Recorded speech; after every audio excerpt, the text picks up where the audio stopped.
Once you are at the point where you have about a finger's width of space left on your shortest stick, that's where you're going to let this piece just dangle for now. We'll get back to it later. And then you're going to head to my feather box to pick out a few feathers for your project. Maximum limit is 4 because you only have 4 sticks. I chose to do 2 and 2 with my colors, that way I can have a pattern. Once you have your feathers, you're going to head over to my hot glue station and I will help with hot gluing your feathers onto your project. Once the feathers are attached, then we're going to take that piece that's dangling, tie it to one more piece of yarn. This one is extra long this time. It's about as long as 2 arm lengths. Make that loop, put your strings through the hole,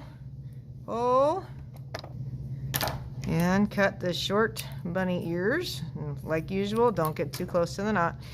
Now that these 2 pieces are joined, I want to use up the rest of this orange by wrapping around in the diamond like we have been. And I'm trying to swing wide so I don't break those feathers. Okay, now I'm over where the blue begins. And I'm going to wrap up the stick, but you can only wrap so far because there's a curve on the end. So I wrap on the straight part and then I'm going back down the stick.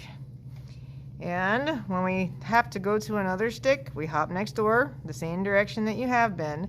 The yarn should kind of blend in with the pattern that we started originally. So these pieces of yarn will touch each other, okay?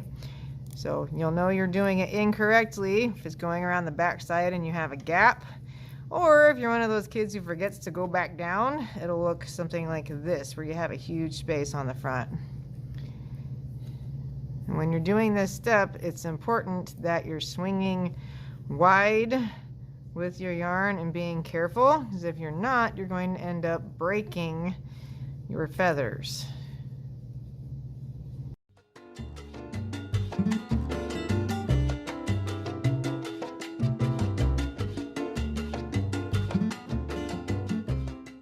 Last piece, I wrap it around all the way.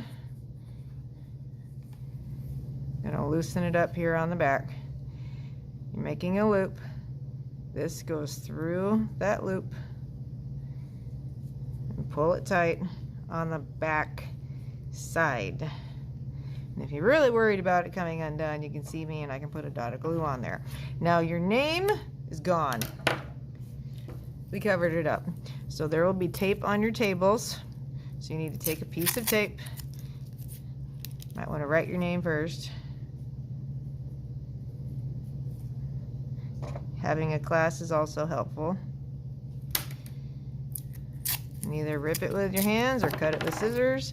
And we want to stick it to this back side, not the diamond side. And then your God's eye is complete.